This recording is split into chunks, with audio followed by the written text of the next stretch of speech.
Yeah, bonsoir tout le monde, comment ça va? Oula, alors l'article, on va peut-être essayer de le déplacer un petit peu, parce que il bouffe un peu le haut là, il bouffe un peu le haut. Ah, il est trop grand. Attends, hop, hop, voilà. Il est bien comme ça. Alors, comment ça va tout le monde? Salut, salut, bonsoir. Yo, ça va super et toi? Moi ça va, tranquille, voilà. Journée un petit peu molle, voilà. J'ai fait mes petites courses aujourd'hui. Je vais essayer d'avancer sur les montages et tout, mais pour l'instant un petit peu mou comme journée. Ça peut aller mieux, hein. Alors, ça existe encore ce projet. Si tu parles du projet de Metal Gear Solid, ouais, ça existe toujours. C'est comme tu peux le voir, on a annoncé dernièrement que tu aimes bien le théâtre. Oh, ça dépend des pièces. Un petit peu comme tout en fait, j'ai envie de dire. Voilà, moi, c'est vraiment, ça dépend de l'œuvre en question. Voilà. Parenthèse shame on you Nintendo. Pas de Smash Melee, pas Eticon, pas de Splatoon et pas de OST sur YouTube ou Spotify. Bah ça, malheureusement, faut voir avec Hermit, c'est surtout lui qui est bien au courant des déboires de Nintendo et en quoi ils ont pas l'air d'aimer les trucs internet ou quoi. Voilà, félicitations pour avoir fini Big Bang Theory. Merci, merci, je suis fier de moi. T'as vu le premier épisode de la saison 4 de SNK? J'ai même pas vu la première saison de SNK. Patience, mec. Alors, je sens que MJ va être un petit peu salé par rapport à un certain choix d'acteur. Bah, si tu parles de ça, non.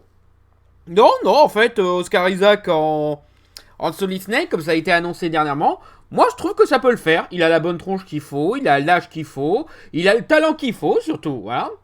Donc moi je suis plutôt partant. Non, pour ce film Metal Gear Solid, bienvenue parmi nous Pixel 0906, c'est surtout le réalisateur qui m'inquiète un petit peu. Je vais chercher le nom vite fait, voilà. Alors déjà, adapter Metal Gear Solid en film, ça paraît être super casse-gueule parce que disons-le, le vrai génie de Metal Gear Solid, c'est surtout le gameplay et comment il joue sur les différents concepts et tout, sur l'univers riche. Et c'est un truc qu'un film, c'est pas bien parti pour bien l'amener, tu vois. Et justement, le choix du réalisateur, il fait un petit peu peur. C'est Jordan Vogt Roberts, qui, de ce que j'ai vu, il a réalisé qu'un seul film, et c'est Kong Skull Island. Alors... je suis sûr que c'est pour ça qu'il y a l'extrait du mec qui a une mort à la con qui circule depuis quelque temps sur Twitter. Je suis sûr que c'est à cause de ça, parce que justement les gens se sont rendus compte, attends, c'est à lui qu'on a confié Metal Gear Solid, faut qu'on montre à quel point c'est un réalisateur de merde. Alors qu'en vrai l'extrait en question je l'aime bien, je l'ai trouvé rigolo au premier degré, tu vois. Mais aussi Kong Skull Island, j'avoue, je l'ai pas autant détesté que je l'aurais cru. Je m'attendais à ce que ce serait juste un blockbuster fade. Mais finalement, limite, c'est le seul bon film qu'ils ont fait dans le Kaiju Universe. Oula, attends, ça déconne un peu là de ce côté. Non, non, ça a l'air de passer. Non, non. Les rumeurs sur Spider-Man 3. On y vient. Hein. Chacun un petit peu de patience. Hein, Oscar Isaac était l'unique qualité de Robin des Bois de Ridley Scott. Bah tu vois, pour dire que son film était nul à chier à Ridley Scott, c'est que je me souviens pas du tout d'Oscar Isaac dans ce film. C'est dire. Donc ouais, déjà, faire un film Metal Gear Solid, c'est très compliqué parce que les qualités du jeu sont intrinsèquement dans le jeu, dans le média du jeu, donc c'est compliqué à le faire. Blue Land Sky, pardon de t'avoir loupé, voilà, bienvenue parmi nous. Attends, il y a un petit bug sur l'autre ordinateur. Il n'y a pas de problème de bug, de fluidité ou quoi? Non, ça se maintient? Parce que là, j'ai commencé un petit doute. Parce que moi, de mon côté, sur le retour, ça bug un peu. Et le seul film de Kaijuverse qu'il a aimé. Oui, voilà. Pour l'instant, c'est le seul que j'ai aimé. Parce que le premier Godzilla, chiant à mourir. J'ai même pas eu la force de le finir, celui-là.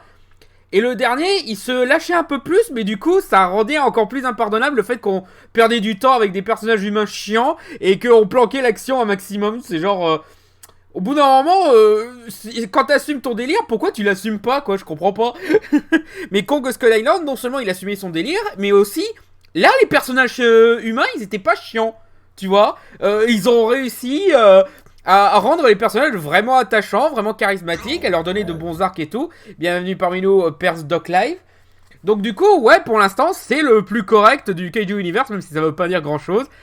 Et autant je comprends pourquoi ils ont pensé à lui pour faire Metal Gear Solid, parce que c'est vrai qu'il a un petit peu ce mélange d'Occident oriental qui va avec Metal Gear Solid, mais de l'autre côté, je sais pas si ça va suffire pour faire toutes les autres qualités du truc, quoi. Qu'est-ce qui est plus intéressant que Godzilla versus Ghidorah? Bonne question. D'ailleurs, tant qu'à faire, autant voir les vieux films japonais, quoi, si on veut du Godzilla versus Ghidorah, quoi. Hein, hier, j'ai vu La jeune fille de l'eau et j'ai trouvé excellent. Bah, tant mieux, tant mieux. Donc voilà, je suis un petit peu inquiet, surtout qu'en plus, c'est comme c'est Konami qui est en mode on s'en fout de nos licences, on va laisser faire n'importe quoi. Ça veut dire qu'il n'y aura pas trop de contrôle de qualité de leur côté, malheureusement. Enfin, il n'y en a jamais eu, faut dire. Sony Pictures qui produit, ils sont capables du meilleur comme du pire, donc pourquoi pas. Le script d'Eric Connolly, qui c'est lui déjà? Qui c'est lui déjà? Ça veut rien dire. Alors, c'est... Oula, bah, c'est un des réalisateurs de Kong Skull Island, un des scénaristes de Kong Skull Island, mais aussi des Jurassic World. Alors, ça tombe un peu mal, parce que même si j'aime bien les Jurassic World, faut le dire, le scénario, c'est pas la meilleure partie. Et qu'il y avait... Oh putain, il a bossé sur Star Wars 9. Oh merde. Oh merde. Ah, n'oublions pas son chef-d'œuvre, Monster Cars. Faut que je vois Monster Cars, parce qu'en vrai, il a l'air sympa comme film, mais le concept est trop con. Bienvenue parmi nous, Ulysse 2033. Et Safety Not Guaranteed. Ouais, voilà, c'est un habituel de Colin Trevorrow, ça pue un peu. je le dis, lui qui s'occupe du scénario de Metal Gear Solid, ça pue un peu. Donc je sens qu'ils vont assumer le côté série B, mais qu'ils vont pas assumer le reste, en fait. Qu'ils vont pas pouvoir faire le reste. Mais ça, 2205, merci pour le follow. Voilà, qui est... Seb Selou, à ce que je vois, il est passé en prime, carrément. Bah, merci beaucoup. Ouais, bah voilà, il vient juste d'arriver. Alors, Evi Arad, il produit... Aïe. Evi Arad qui est capable du meilleur comme du pire. Voilà, pour rappel, Evi Arad, c'est un ancien de Marvel. Voilà, qui avait déjà produit les bons films Bienvenue parmi nous, Spiper. Qui avait, oui, voilà, il avait fait les films de la Renaissance Marvel avec Blade, X-Men, Spider-Man et tout. Il a fait Hulk, Punisher. Mais il a aussi produit Blade Trinity, Elektra, Les 4 Fantastiques, X-Men 3, Ghost Rider. Il a fait... je savais pas qu'il avait produit, mais il avait fait un caméo dans Bratz. Il a produit Bratz. Mais putain. Et depuis quelque temps, bah, il s'occupe que de la version Sony... de Marvel, à savoir Venom, Spider-Man New Generation, Morbius et le prochain film Venom qui sera réalisé par Andy Serkis. Donc peut-être qu'il sera pas si mal que ça cette fois-ci. Et en exécutif, réalisateur exécutif, en producteur exécutif, pardon, Peter Kang, qui lui, pourquoi est Elektra. Merci pour la référence. Ton perso préféré dans My Little Pony. Bah j'en avais déjà parlé de ça. C'est merde, la rose. J'ai oublié son nom. Pinkie Pie, voilà. Alors, ok, ils savent même pas qui c'est. Alors, je vais préciser producer.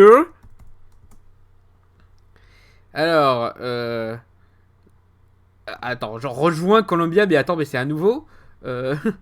Most recently, co-president of production of Lionsgate. Ah, ah.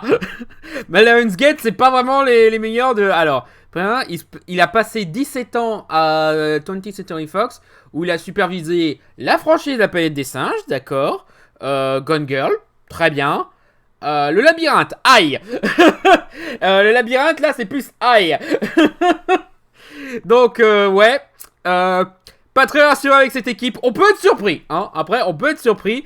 Donc voilà, finalement, l'acteur principal, c'est peut-être la meilleure partie de l'annonce, hein, parce que le reste, ouf, j'ai un peu peur, même s'ils sont capables de... Ils sont capables du meilleur comme du pire, malheureusement, on risque d'avoir le pire. Nous connaissant la chance qu'on a, et sachant que c'est putain de Metal Gear Solid, qui est ultra compliqué à adapter en film, voilà. Cool, les émoticônes. Ravi qu'ils te plaisent. D'ailleurs, il faudra que j'en rajoute quelques-uns, parce qu'à force d'avoir des primes, des abonnements et tout, ouais, je dois avoir débloqué quelques trucs. Donc Metal Gear Solid, ça passe ou ça casse. Exactement, ouais, ça passe ou ça casse. Donc, on va passer à la news suivante, où... Oups. Donc ouais, Monster Hunter, qui apparemment est sorti vite fait en Chine, a déjà été interdit... Parce que Paul W. Sanderson, gros intellectuel, son film il est produit par une grosse boîte chinoise. Il s'est dit, tiens, je vais rajouter un petit dialogue où un de mes personnages de militaires cocons, ils font une blague raciste. D'après toi, qu'est-ce qui allait se passer?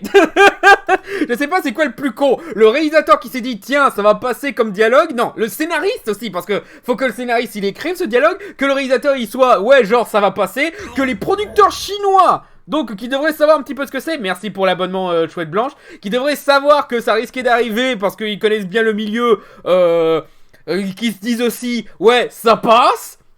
Ou le fait que bah c'est juste un putain de dialogue quoi. Je veux dire, on se plaint des LGW, etc. Mais putain, c'est... En Chine, le moindre truc, ton film, il se fait interdire. Hein, parce que la Chine, c'est aussi là qu'on avait fait une version censurée de Pirates des Caraïbes 3. Parce qu'ils refusaient qu'on montre une mauvaise image des Chinois dans ce film. Donc du coup, ça veut dire que pratiquement toutes les scènes de Chow Yun-fat et qui se passent à Shanghai, elles ont été supprimées du film dans leur version à eux. Et c'est aussi les mecs qui ont interdit la diffusion des films et séries télé Winnie l'ourson parce que leur dirigeance... Non, attends, non, non, merde, non, je confonds. Je confonds complètement, non.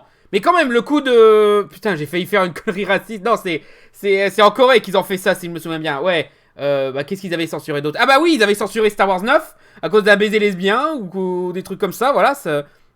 Singapour, pas Shanghai. Ah, c'est... Ah, maintenant que tu le dis, ouais, c'est Singapour, ouais. Je savais plus c'était quelle ville chinoise, mais ouais, du coup, ils avaient carrément viré South Park du film après l'épisode de Randy en Chine. Ouais, voilà, exactement. Parce que Winnie, il est jaune. Non, Winnie, c'était surtout parce qu'il était gros et que j'avais confondu. C'était le dirigeant coréen. J'ai oublié son nom, j'ai pas les détails en tête, là. Je suis à chaud, donc forcément, Ah, c'est en Chine? Si, c'est en Chine. C'était pas là en Corée, d'accord. Xi Jinping était comparé à Winnie. D'accord, donc ok, bah je me suis pas gouré. C'est juste que bah c'est plus le truc des dictateurs coréens, ce genre de truc, mais non. Alors Temac 14200, bienvenue parmi nous. Donc ouais, comme quoi, ouais, ils sont très susceptibles en Chine, hein. Et encore, encore heureux que les Chinois ils imposent pas des trucs. Ok, vous allez mettre un personnage chinois que vous allez, un personnage japonais que vous allez buter en début de film pour nous faire plaisir, comme ils ont fait avec Pacific Rim 2 ou d'autres. Voilà, c'est. Et puis Mulan, oui, voilà. Mulan, tu pourrais croire que putain après ça, faudrait faire gaffe à pas offenser les Chinois et tout, mais non. Bienvenue parmi nous, Dash Speed. Alors, d'un côté, ouais, c'est con que ça a même pas l'air d'être le public chinois, ça a plutôt l'air d'être les grandes instances, le gouvernement chinois qui est offensé par cette blague. Et c'est vrai que c'est con de leur part, mais en même temps, quand tu fais un film pour la Chine avec des producteurs chinois, tu devais le voir venir. Donc, dans cette histoire, tout le monde est con. Mais bon, donc du coup, je sais pas, je pense qu'on n'aura pas de critique de Monster Hunter avant un petit moment. Apparemment, ils vont voir pour remonter le film pour qu'ils puissent quand même récolter de l'argent chinois, mais voilà, autant pas le sortir en Chine. Bah, le problème, c'est qu'il est produit par un gros studio chinois, le film Monster Hunter, donc forcément, ils sont obligés, ils ont leur part, ils doivent la respecter. C'est con, mais c'est comme ça. Non, toi, joueur de jeux vidéo, toi, aimé stupide histoire avec gros monstres et gros guns. Tu rigoles, mais c'est exactement ça, le film. Ils ont vraiment pris... On avait fait la blague quand on avait montré la bande-annonce dans un précédent Newsflash, et ouais, c'est vraiment la blague, mais prise au premier degré, quoi. Charlie Tob, bienvenue parmi nous. Les Chinois rapportent le plus. Oui, voilà, il y a ça, il y a le fait que Hollywood, il s'est ouvert au marché chinois et c'est devenu le plus important de leurs revenus, quoi. Justement, il y a pas mal de films qui se seraient plantés s'ils n'avaient pas fait un bon chiffre en Chine, quoi. Surtout que la Chine est un gros marché au cinéma. Ouais, voilà, ils ont justement ouvert leurs portes à un cinéma un peu plus international. C'est tombé sur la chaîne. Malheureusement, les Chinois, ils sont un petit peu difficiles, tu vois. Genre, Star Wars, on connaît pas trop en Chine, c'est un petit peu obscur, ça va pas trop bien marcher, voilà quoi. On aime pas trop les gays, on aime pas trop les japonais là-bas, donc on sait pas si on va accepter vos délires. On aime pas trop la façon dont vous nous montrez dans vos films et tout. Voilà, Transformers 4, bah voilà, justement, ça c'est un bon exemple. Transformers 4, il a été en partie produit par des studios chinois, et justement, il a super bien marché, principalement grâce à ses revenus en Chine.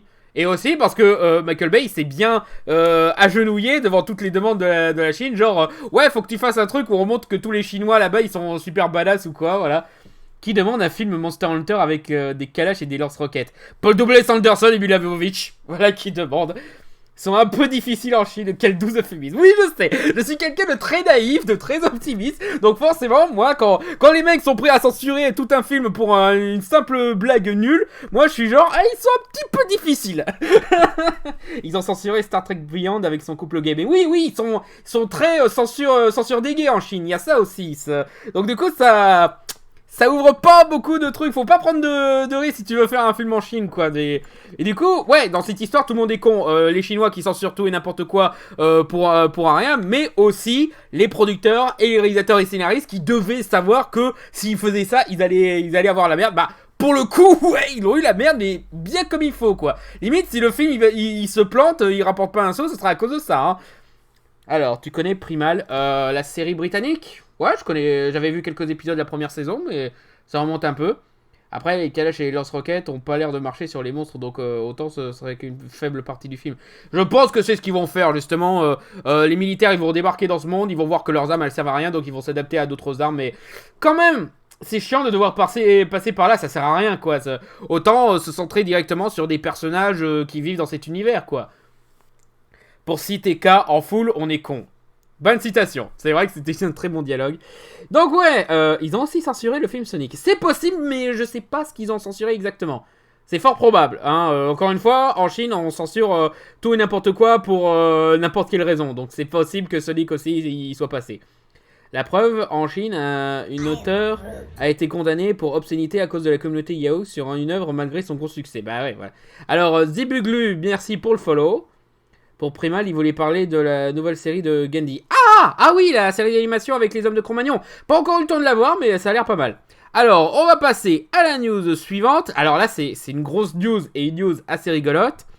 C'est...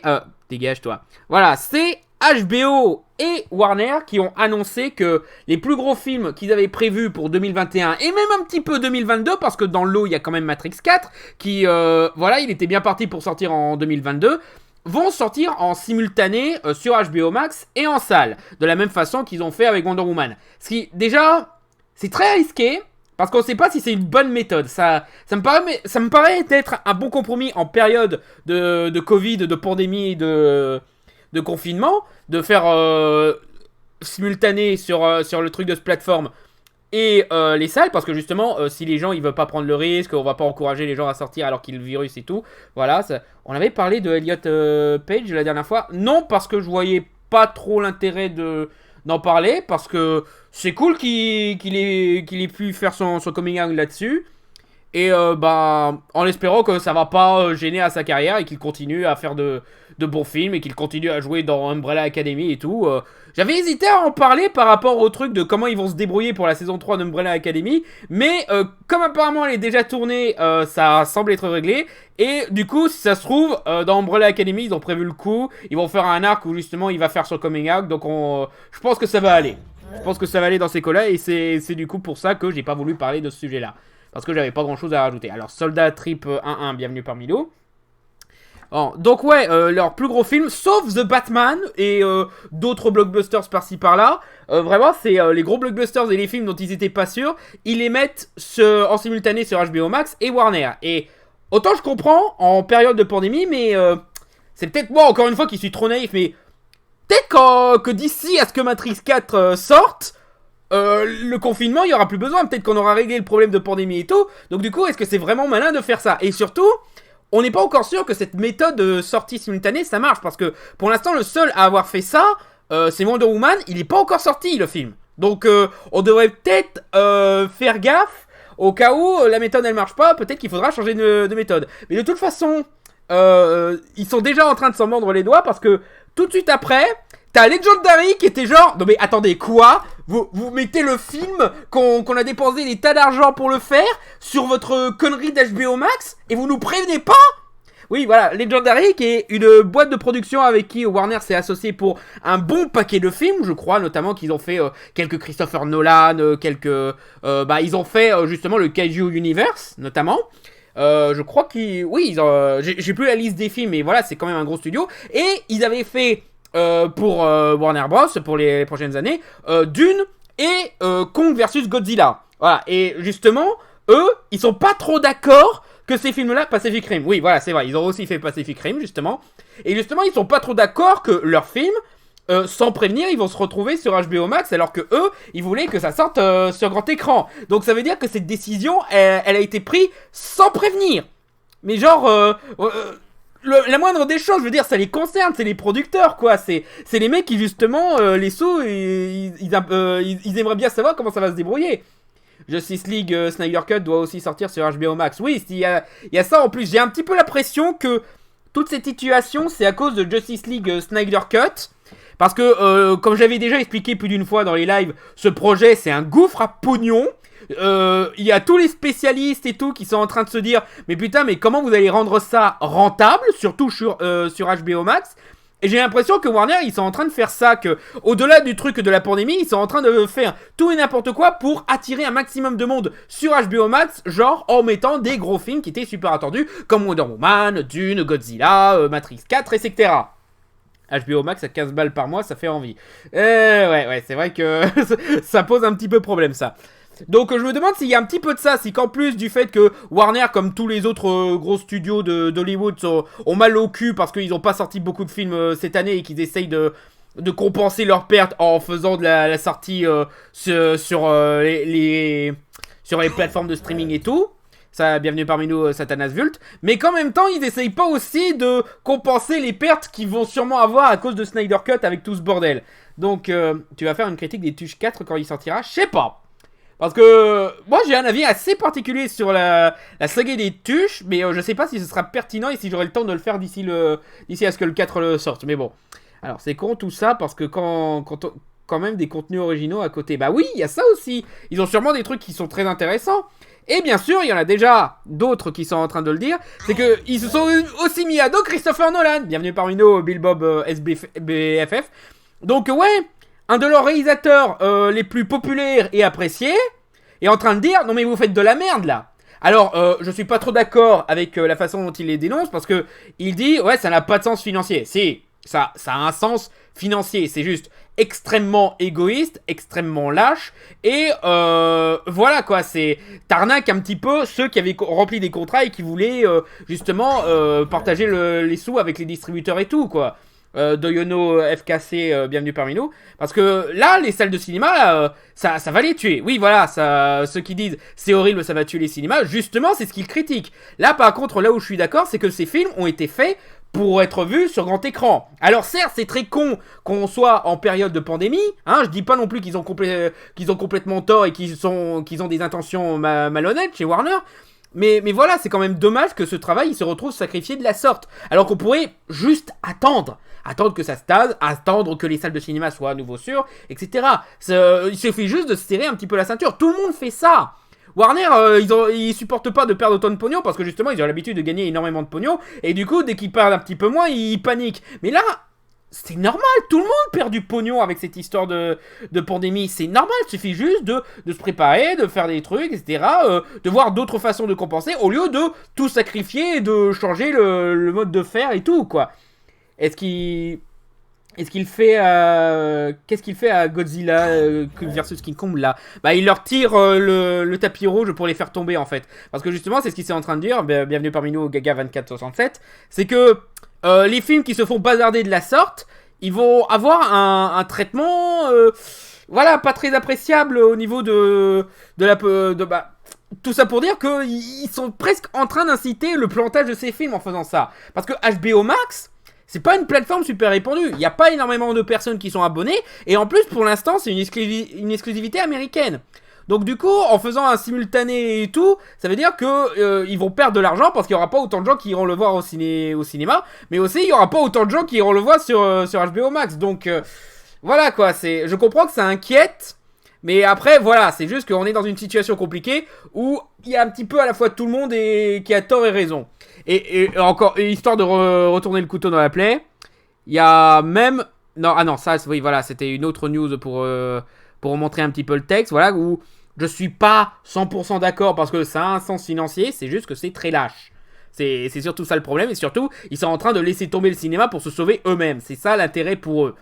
Mais aussi, voilà, comme certains m'ont fait remarquer, oui, même James Gunn n'aime pas du tout cette annonce, surtout qu'il a fait un film pour eux qui justement a annoncé qu'il serait parmi les films qui se retrouveraient sur HBO Max. Donc forcément, ça l'emmène un petit peu que le film, qui a fait en sorte qu'il soit super cool à voir sur grand écran, bah il va se retrouver sur petit écran. Voilà, ça l'emmerde un petit peu.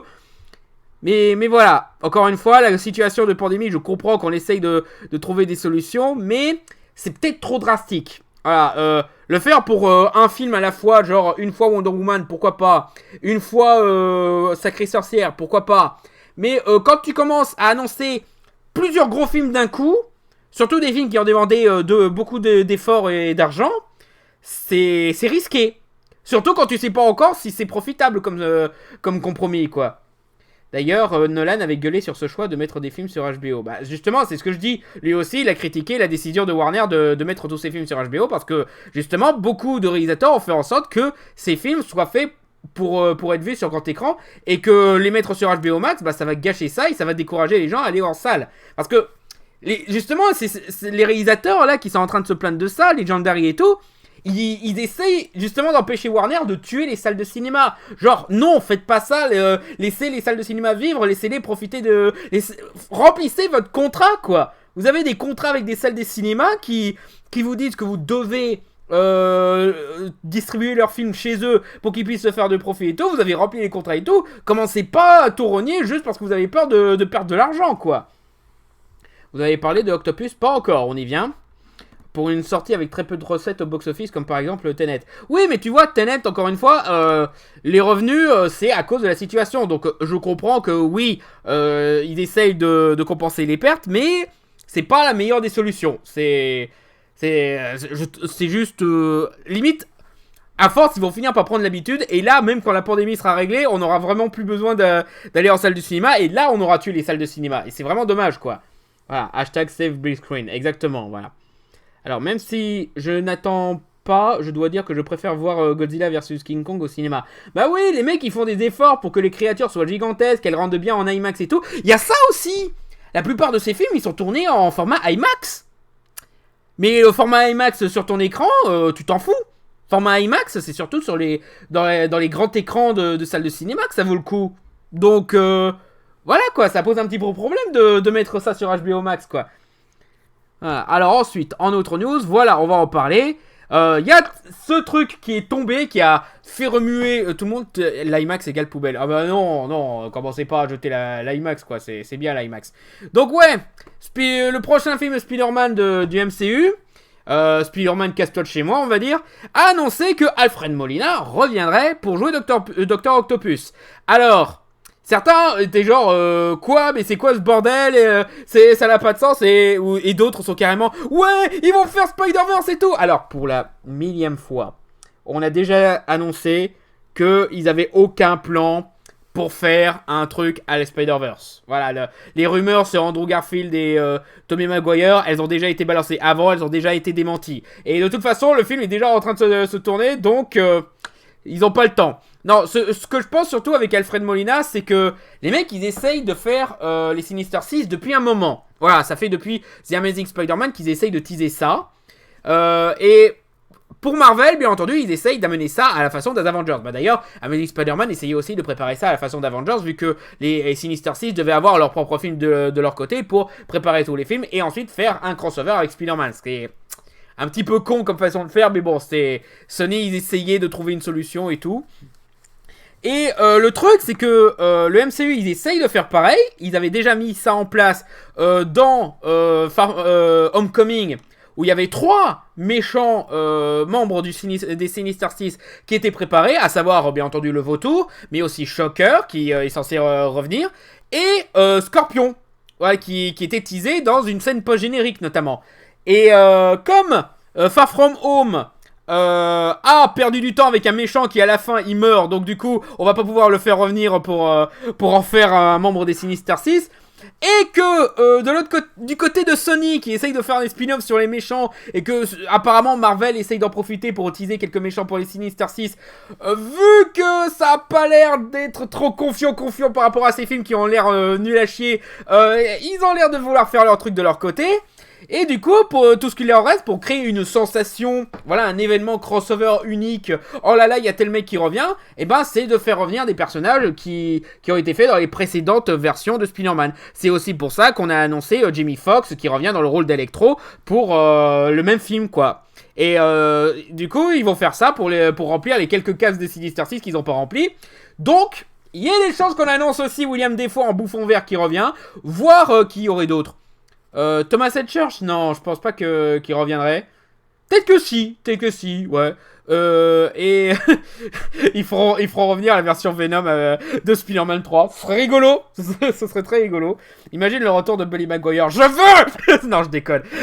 Mais aussi, cette news, ça a été la porte ouverte parce que tout le monde est genre oh mon dieu, ils vont faire du fan service dans ce film. Alors du coup ça veut dire qu'ils vont faire revenir tout le monde. Et justement, juste après on a eu des rumeurs comme quoi on aurait Emma Stone et Kirsten Dunst qui pourraient revenir dans le prochain Spider-Man. Mais genre non, on a déjà dit que ça se ferait pas, les gens. Arrêtez de rêver. Non, on va pas faire un Spider-Verse. On va pas faire revenir tout le monde. De toute façon, Emma Stone et Alfred Molina, ils jouent des personnages qui sont censés être morts. Jamie Foxx, au moins tu vois, c'était un petit peu ambigu sur son sort final, mais ces deux-là, non, ils sont morts. Donc du coup, les faire revenir, ça veut dire dans une version alternée pour un univers différent, quoi, c'est tout. À quand la Chatte Noire? Ah, la Chatte Noire, elle va avoir son propre spin-off dans un film produit par Sony. Ça, pareil, je sais pas du tout ce qu'ils vont en faire, je sais pas qu'est-ce que Sony fout avec les films sur les méchants Spider-Man, quoi. Je comprends pas leur projet, quoi.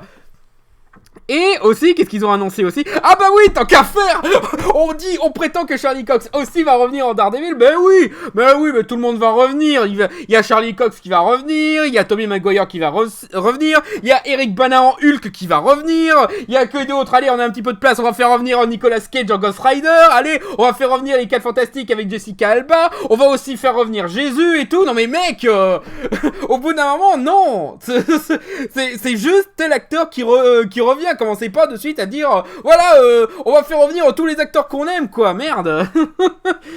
Alors, tout ça par John Watts. Oui, il y a ça. C'est que même s'il faisait un truc Spider-Verse, c'est toujours John Watts qui réalise, donc ce sera de la merde. Parce que le mec, il a pas progressé, et le succès de ses films lui donne pas d'envie de s'améliorer ou de se progresser. La torche de Chris Evans. Oh putain, s'ils le font, ce serait génial. Il manque plus que Shrek et Batman.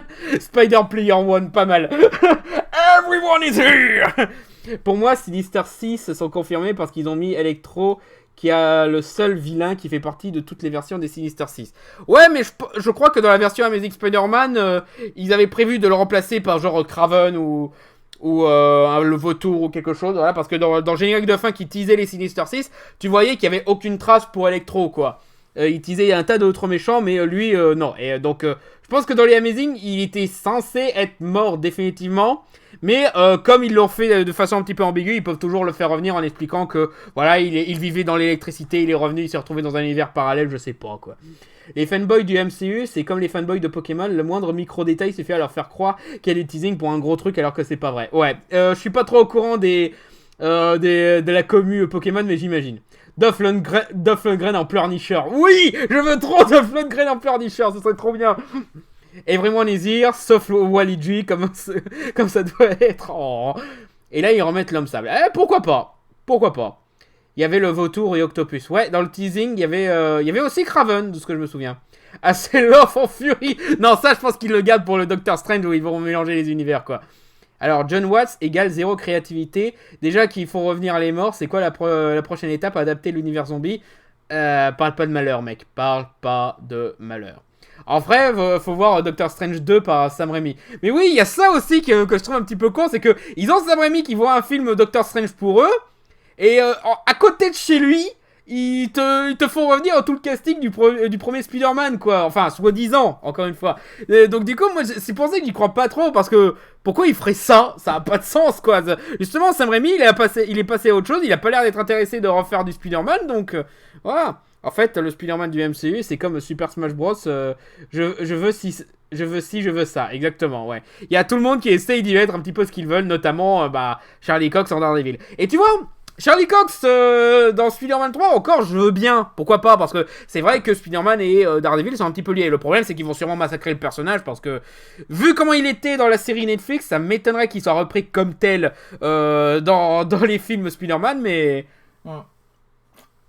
Et puis aussi pour ce qu'ils vont en faire, hein. Je suis sûr qu'ils vont lui donner un running gag chiant, qu'ils vont le massacrer comme ils ont massacré Nick Fury ou quoi. Ce film, ça va être un film Gotham, ils sont tous là, ouais. Pigeons, les gars, pigeons. Ah oui, oui, ça, ils se font tous pigeonner. Alors, pense Vautour, Shocker, Morbius, Scorpion, Venom ou Carnage et Electro. Non, je pense que à la place de Venom ou Carnage, ils vont mettre quelqu'un d'autre. Et Morbius, est-ce que ça vaut encore bien le coup? Genre, qu'est-ce qu'on en a à foutre de Morbius? Qu'est-ce qu'on en a à foutre de ce mec? Surtout que dans son film, on va sûrement le montrer comme un héros modèle, etc. Comme ils ont fait avec Venom. Donc, tu vois, il se sera même pas cohérent de le mettre dans une équipe de super vilains, quoi. Ridley dans Super Spider-Man Bros. Ridley Scott, bien sûr. Bon, putain. Mets le pigeon. Bon, d'accord, je mets le pigeon. Attends, je le retrouve. Voilà, là, parce que là, pour le coup, c'est vraiment un truc de pigeon, quoi. Alors, Daniel Espinosa, le réal est pas mal, MJ. Daniel Espinosa, le rapport. Je vois pas le rapport, en fait. Alors, je veux Silk et Ben Reilly. La pigeon. Coucou, coucou. Il va y avoir William Dafoe dans le prochain Spider-Man. Coucou. Alors, le réal de Morbius, je parle. Bah, même avec un bon réal, je veux dire... le mec qui a fait Venom, c'était pas un tâcheron non plus, donc je fais pas trop confiance, quoi. Le seul truc que je me souviens dans la BA de Morbius, c'est Matt Smith qui avance au ralenti de façon classe. Ouais, voilà. Moi, c'est ça, le tag de Spider-Man et le caméo de Michael Keaton qui... Je suis sûr que ça aussi, c'est une scène post-générique qu'ils ont mis dans la bande-annonce parce qu'ils sont cons, quoi. Alors, je veux les seins et tout... Ouais. Alors là, il me reste une dernière news. J'en avais une autre, mais j'ai oublié de garder le truc. Donc je ferai une petite recherche après ça. C'est qu'on a un peu plus de détails sur le fameux remaster en 4K du Seigneur des Anneaux par Peter Jackson. Voilà.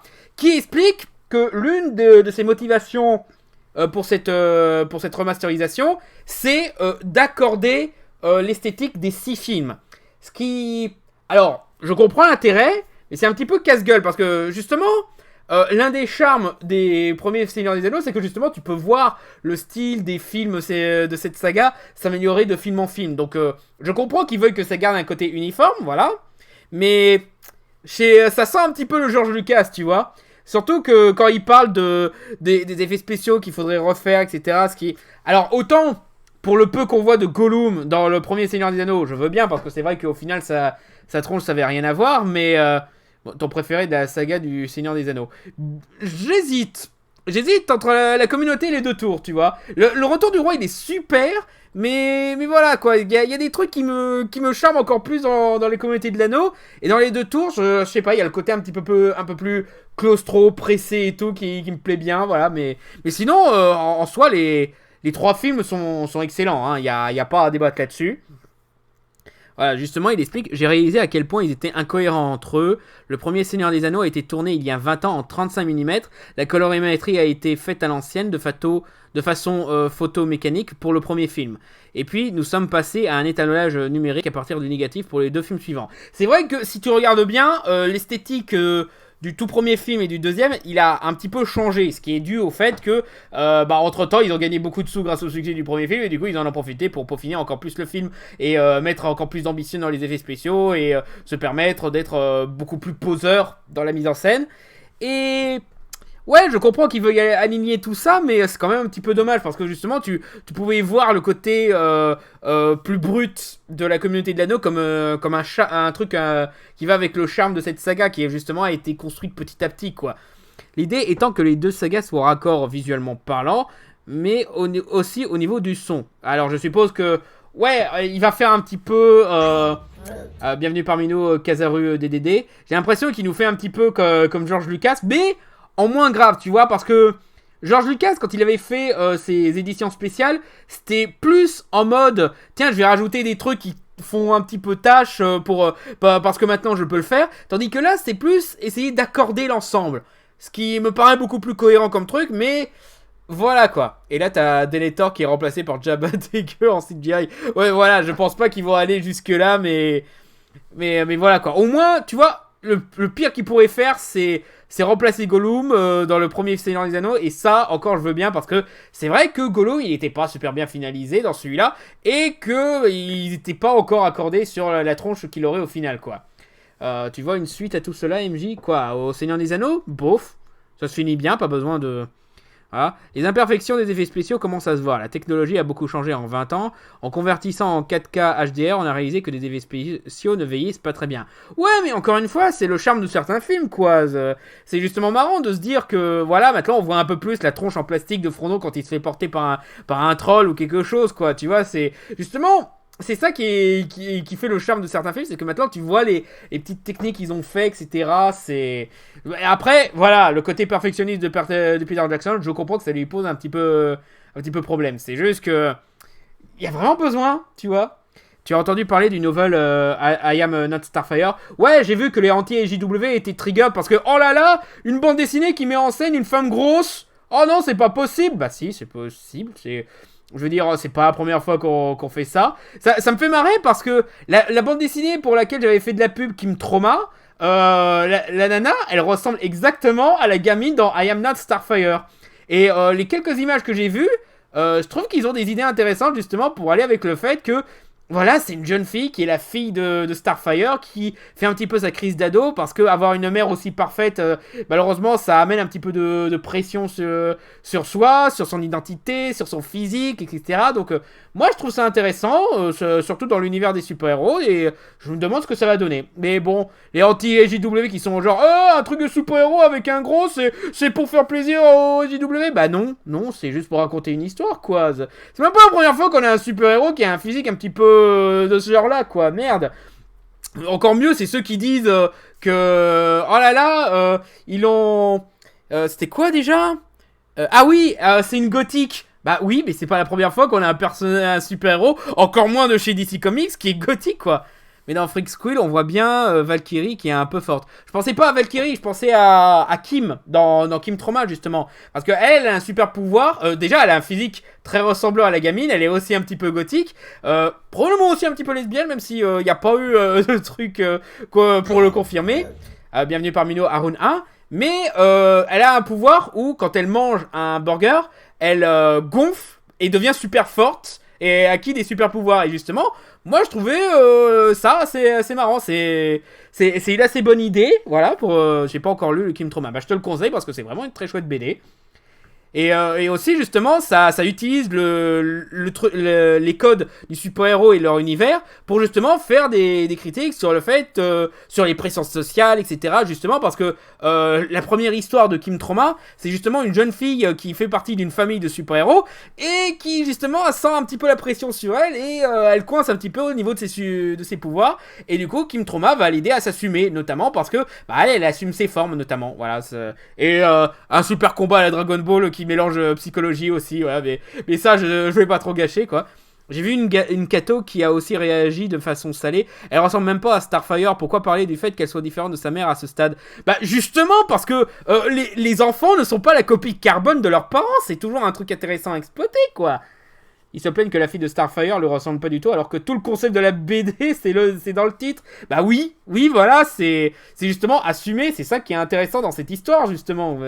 Mais bon, les anti-JW, ils veulent absolument se plaindre d'un truc. Bah c'est pareil avec l'autre truc dont j'ai malheureusement pas trouvé d'article qui en parlait, mais Mandalorian, le dernier épisode qui est sorti, apparemment, ça a beaucoup déplu aux anti-JW et à la fandom menace qui demandent carrément à faire annuler la série parce que, oh là là, ils ont gâché Boba Fett parce que maintenant Boba Fett il est gros. Alors, déjà, l'épisode de Mandalorian en question, c'était le truc le plus cool qu'on ait fait sur Boba Fett en live. Voilà. Parce que dans les films, il était vraiment nul à chier, hein, je rappelle. Il y a que dans les bandes dessinées où il était un petit peu cool. Et là, pour une fois, à l'écran, on voit Boba Fett être réellement cool. Alors, oui, moi aussi, quand j'ai vu qu'il avait pris un petit peu de poids, je me suis dit, est-ce que ça valait un petit peu le coup de faire revenir l'acteur? Mais quand j'ai vu l'épisode, au final, ça passait. Ça passait parce que justement tu montres à quel point, malgré l'âge, malgré le fait que physiquement il est plus au meilleur de sa forme, Boba Fett c'est toujours le gros badass qu'on aime bien, quoi, tu vois. Alors putain de Boba Fett, il pouvait rester à l'intérieur du Sarlacc, ce con. Bah non. Faut bien qu'on fasse un petit peu plaisir aux fans. Bah d'ailleurs, le premier épisode il m'avait fait marrer parce que j'étais genre, oh putain ils vont faire revenir Boba Fett. Non, c'est juste un connard qui a piqué son armure, qui a été récupéré par des Jawas qui l'ont trouvé près du Sarlacc. Ah donc il est vraiment mort, on a juste piqué son armure, d'accord. Et après ils ont fait revenir l'acteur qui le jouait dans la prélogie, pas le gosse, celui qui jouait son père, mais bon comme ils sont clones... voilà. Quand je l'ai vu, je me suis dit, ok, vous allez quand même le faire revenir. mais vous semblez prendre un angle intéressant, donc on va voir ce que ça donne. Voilà, pourquoi pas. Il a plus de cheveux et de sourcils et tu te plains de son ventre. Oui, il y a ça. Bah tu vois, les gens ils sont plus enclins à accepter le fait que t'es plus un poil sur le caillou parce que tu peux toujours être badass, mais un petit peu de poids, il y en a certains qui sont persuadés que c'est impossible d'être badass. Alors que je m'excuse, mais vous avez entendu parler de Sammo Hung? Voilà, c'est le confrère de Jackie Chan, le flic de Shanghai, qui avait fait quelques des meilleurs combats de Ip Man et tout. Voilà, lui aussi, il est un petit peu en surpoids, mais c'est quand même un des meilleurs acteurs d'action de ces dernières années, quoi. Qu'est-ce que je dis de ces dernières années, de notre génération, parce qu'il bosse depuis les années 80, le mec, mais voilà quoi, c'est pas impossible d'être cool tout en ayant un petit peu de poids. Surtout qu'en plus, ils font genre, oh là là, c'était une très mauvaise décision artistique. Mais c'est pas une décision artistique. Tu peux même voir dans les dessins de préparatoire que dans leur tête, ils avaient prévu que le mec, il serait dans le physique habituel. Mais non, si Boba Fett il est un petit peu gros, c'est parce que l'acteur qu'ils ont fait revenir, ce qui en soi est super cool, de lui donner la chance de bien jouer le personnage, parce que je rappelle, dans les réenregistrements pour la trilogie Star Wars et sa participation à l'attaque des clones, il était nul, parce que, encore une fois, George Lucas est nul pour diriger des acteurs. Bienvenue parmi nous, Oshino Thanatos. Donc du coup, lui donner une nouvelle chance pour bien jouer le rôle, c'est cool. Même si il a vieilli, et même si, en effet, voilà, il a pris un petit peu de poids. C'est pas de la faute de l'équipe, c'est juste comme ça, c'est ce qui arrive quand tu vieillis. T'as la bedaine qui commence à se lâcher un petit peu, quoi. C'est pas comme moi qui suis gros parce que j'ai malheureusement pas eu le temps de faire beaucoup de sport et que j'ai pas la meilleure des alimentations. Non, là, il a grossi juste parce que il a vieilli, c'est normal. Tu vois, jure, le mec des Simpsons qui tient le magasin Geek, il a... Ah, ça y est, commence à y avoir les modos, je crois qu'il y a du nettoyage à faire. Non mais ouais quoi, le fait d'être trigger par le fait qu'il a juste un bide. Mais de toute façon pour l'instant les anti-AJW ils sont trigger pour un rien avec cette série. Non, parce que on se plaint de ceux que j'avais même pas vu venir. Ouais, j'ai plus vu des gens se plaindre que des gens s'en plaindre vraiment au premier degré. De ceux qui se plaignaient que oh là là ils ont gâché Baby Yoda parce qu'ils lui font manger des œufs alors qu'il est censé être vegan. Ça tu vois... j'ai pas vu un mec le dire au premier degré, j'ai plus vu des gens se plaindre de ceux qui se plaignaient de ça. Mais voilà, mais de l'autre côté, les anti-JW, ils se plaignent que Boba Fett il a un petit peu de poids. Ils se plaignent que Mandalorian engage un handicapé pour jouer un Tusken pour qu'il fasse le langage des signes. Voilà, alors que c'est normal, c'est cohérent d'engager un mec qui maîtrise le langage des signes pour faire le langage des signes. Et surtout, même à l'époque de la saison 1, les 3 premiers épisodes étaient genre meilleur truc qu'on ait fait sur Star Wars depuis longtemps. Puis vient l'épisode 4, réalisé par une femme, mettant en scène une femme musclée et qui se passe dans un village où la seule personne capable d'utiliser une arme c'est une femme. Là, oh c'est trop féministe pour nous quoi. Mais mec, tu disais encore l'épisode précédent que c'était la meilleure série du monde, suffit qu'il y ait un petit peu de femmes, boum, tu décides que c'est la pire série du monde et que les JW ont tout gâché. Mais n'importe quoi. Handicapophobe par-dessus le marché. Bah oui, je vois même pas pourquoi se plaindre qu'ils ont engagé un mec sourd et muet pour jouer un Tusken qui parle avec le langage des signes. Je vois pas du tout l'intérêt parce que déjà se plaindre des femmes, des minorités ou des personnes transgenres à qui on laisse des places dans les séries comme Star Trek et tout, déjà ça c'est complètement con. Mais se plaindre qu'on engage des handicapés, vous êtes juste des salopards les gens. Il était bien l'épisode 4. Bah oui, en plus je l'aimais bien l'épisode 4. En plus, Gina Carano utilise pas de contre-figure. Oui, il y a ça aussi. C'est là, j'ai plus l'impression que quand ils défendent le Mandalorian, c'est seulement quand ça arrange leur politique. Quand ça leur permet de dire, faut remplacer Kathleen Kennedy par Jon Favreau. Oui, voilà, faut qu'on remplace la femme par un mec, alors que c'est Kathleen Kennedy, elle produit Mandalorian, donc c'est grâce à elle aussi que la série est bien. Du con, tu connais rien en fonctionnement des séries et tout. Mais aussi, quand ils défendent Ahsoka, déjà c'est magnifique parce que il l'utilise un petit peu comme Sarah Connor et Ripley dans Alien, en mode ouais mais on avait déjà des femmes donc nous embêtez pas avec vos rêves, vos roses et tout, on n'a pas besoin de féminiser Star Wars, on avait déjà des bons personnages féminins. Alors que ces mêmes mecs, quand Ahsoka était dans son premier épisode, Ahsoka qui prennent en exemple de l'époque où on avait des bons personnages féminins, à l'époque des premiers épisodes de Clone Wars, il la défendait en flèche avec les mêmes arguments utilisés que pour Rey quoi. Et quand quand il faut revenir à Ashoka pour la dernière saison de Clone Wars, je vous donne dans le mille, ils se sont plaints que c'était dans des épisodes beaucoup trop féministes parce que les 3 personnages principaux de ces épisodes c'est des femmes. Bah, mec, dis-le directement que en fait Ashoka c'est ton argument. Non, je suis pas sexiste quand ça t'arrange quoi. Mais surtout là, s'ils défendent Ashoka dans Mandalorian, c'est principalement parce que l'actrice elle a fait scandale parce qu'elle a viré quelques personnes avec des raisons transphobes. Voilà, c'est une personne transphobe qui a viré des personnes parce que ils étaient transgenres. Et du coup, il y en a pas mal qui ont qui ont dénoncé ça. Et bien entendu, les anti-AJW, ils se sont mis direct de son côté, même si c'est sans en avoir quelque chose à foutre de toute cette histoire, juste pour pouvoir faire chier les AJW. Et celle qui... Merde, j'ai oublié son nom. La femme musclée, ouais, c'est un petit peu la même situation. Même si, dans l'épisode où elle a apparu, il a défoncé en flèche. Maintenant qu'elle est pro-Trump et qu'elle emmerde les personnes transgenres, ah là, maintenant, faut la défendre. Tu vois, c'est genre, les mecs, ils en ont rien à foutre de la qualité de la série, de l'écriture, de la mise en scène et tout, qui, pour l'instant... reste bien, hein. Même l'épisode avec Boba Fett, j'avais un petit peu peur parce que c'était réalisé par Robert Rodriguez, mais je me suis rappelé que Robert Rodriguez, ouais, c'est pas un réalisateur, c'est un mecha qui s'adapte complètement au style des réalisateurs qui sont à la tête du projet, et là justement, il s'est mis au niveau de Jon Favreau et des autres, et de Dave Filoni qui se débrouillent bien dans cette série, donc du coup il a fait un bon épisode. Mais voilà, même cet épisode-là, il était bien mené, et il a réussi à rendre Boba Fett badass. Ce qui, je rappelle, dans tous les films, ils ont pas été foutus de le faire, quoi. Tu veux des couilles, prends-les. Prends-la dans la bouche. N'importe quoi. J'arrive pas à comprendre les femmes pro-Trump. Bah ça, malheureusement, tu sais, y en a qui sont tellement enfermés dans les trucs de...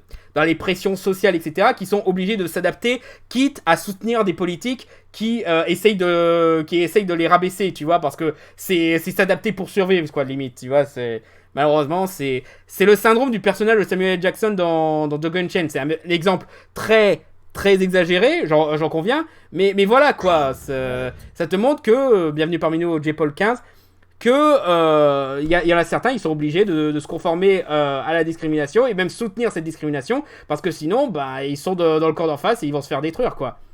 Elle s'appelle Cara Dune, l'humaine dans Mandalorian. Ouais, voilà. Personnage qui est très chouette malgré le fait que l'actrice est une connasse, mais bon. Tu parles de la suite de Shark Boy et Larva Girl. Tout ce que je dirais, c'est qui a demandé ça. Et c'est pour ça que Pedro Pascal c'est pour ça que Robert Rodriguez a réalisé un épisode de Mandalorian. C'est pour s'excuser auprès de Pedro Pascal de détruire sa carrière en le faisant jouer dans cette merde. Parce que déjà que Shark Boy et Lava Girl c'était de la merde, mais la suite, putain, elle a l'air pire, quoi. Voilà.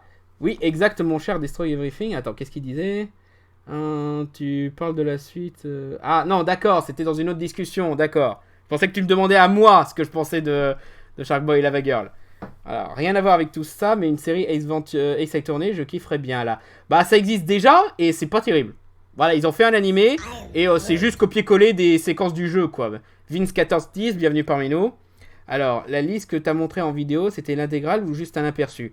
C'était l'intégrale jusque-là. J'ai eu d'autres dons depuis, donc il va y avoir d'autres critiques entre-temps, mais c'est juste que pour les périodes de Noël, je me centre sur des films qui rentrent bien dans les fêtes de Noël, et après je prendrai les autres critiques, genre par exemple The Thing, je vais pas le faire pour Noël parce que c'est pas trop dans le truc, mais je le ferai peut-être après, peut-être en janvier, peut-être en février.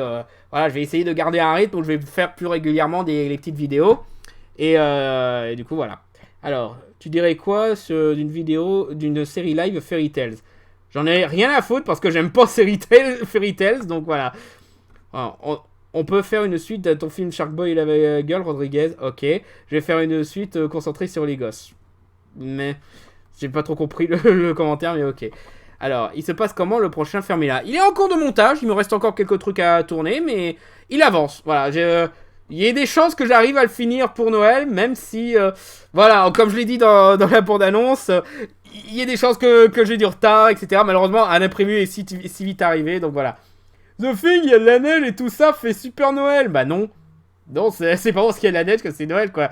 Tu vois, c'est comme ceux qui disent que Die Hard, c'est un film de Noël. Non, c'est pas parce que ça se passe durant Noël que c'est un film de Noël, quoi. Ça parle pas des thématiques, etc. C'est juste que les mecs, ils aiment bien faire leur dissident. Genre, lol, moi, pour Noël, je regarde Die Hard comme un... Parce que moi, je suis un vrai mec, je regarde pas les petits contes pour enfants et tout. Mais mec, c'est ridicule, quoi. Quel est ton avis sur The Dragon Prince? Alors, putain, j'ai l'impression qu'on me pose cette question à chaque putain de live, et à chaque fois, je dis, j'ai pas eu le temps de regarder. Je suis désolé, mais à force, ça va rentrer. J'ai pas prévu de regarder The Dragon Prince avant un long moment, mec. Je suis désolé. Que penses-tu de Creed 1 et 2? Creed 1 est excellent, Creed 2 un peu moins bien, mais quand même pas mal, quoi. Alors, Gremlins, film de Noël ou pas? Celui-là, tu vois, il colle un peu plus. C'est film de Noël un peu plus humour noir, mais ça colle parce que ça se contente pas de juste se passer à Noël, quoi. Ça exploite un petit peu le côté un petit peu... voilà, les traditions, le fait qu'on essaye de garder une bonne image de Noël alors qu'il y a les petits monstres qui foutent un petit peu la merde, etc. Il y a même un petit côté... critique du capitalisme avec le fait que voilà c'est une petite peluche toute mignonne qu'on voulait offrir pour Noël qui fout tout le bordel, voilà, il y a tous ces trucs qui collent quand même à une thématique de Noël, quoi, c'est déjà plus approprié. Perso, je mate Die Hard et l'étrange Noël de Monsieur Jack. Bah, l'étrange Noël de Monsieur Jack est un meilleur film de Noël que Die Hard, je suis désolé. C'est après film tout court, Die Hard peut probablement se dire meilleur que l'étrange Noël de Monsieur Jack, mais dans la thématique de Noël, bof. Et Iron Man 3, pareil, tu vois, ça se passe durant Noël, mais j'ai pas l'impression... Parce que à ce compte-là, autant dire que L'Arme Fatale, c'est un film de Noël. Et aussi, ça se passe à Noël, quoi, merde. L'étrange Noël de Monsieur Jack plus Noël ou Halloween. Bah, c'est les deux, c'est ça qui est génial avec ce film. Alors, Samantha Oops, bienvenue parmi nous. C'est le moment où il faut lui poser toutes nos questions. Bah non, ça va être le moment où on va s'arrêter parce que j'ai rempli l'heure et j'ai plus de news en réserve. La dernière news dont je voulais parler, c'était le truc sur Mandalorian et... voilà quoi, j'ai pas trouvé d'article là-dessus, j'ai juste vu sur Twitter des gens parler de ça et justement je voulais en parler vite fait. Un film d'horreur parfait pour Noël, Krampus. Bah oui, voilà, Krampus c'est aussi un très bon choix. Voilà. Donc voilà, je pense qu'on va s'arrêter là, surtout que j'ai un emploi du temps pour ce soir, c'est pour ça que j'avais avancé ce live à 17h. La course au jouet, un meilleur film de Noël que Die Hard. Ah, il est plus dans la thématique, mais après, dire que c'est un meilleur film tout court, non, pas du tout, non. Klaus sur Netflix, très bon film. D'ailleurs, je vous conseille de le voir si vous l'avez pas vu. C'est vraiment super comme film de Noël, Klaus. Voilà. Donc, on va s'arrêter là. Merci beaucoup pour ceux qui ont suivi ce live, pour ceux qui ont participé et tout, qui m'ont corrigé quand je disais 2-3 conneries parce que ça m'arrive quelquefois, surtout en live. C'est un petit peu le problème du format live, c'est que des fois tu réfléchis pas assez, tu te prépares pas assez et du coup tu te dis des conneries. Mais voilà, en tout cas, merci à tous, merci pour les dons, bien entendu, merci pour les super abonnements. Et on se dit à bientôt sur la chaîne Fermela et sur la chaîne Twitch où j'essaierai de faire un truc ce week-end. Merci chez Lou62 et à bientôt tout le monde. Ciao!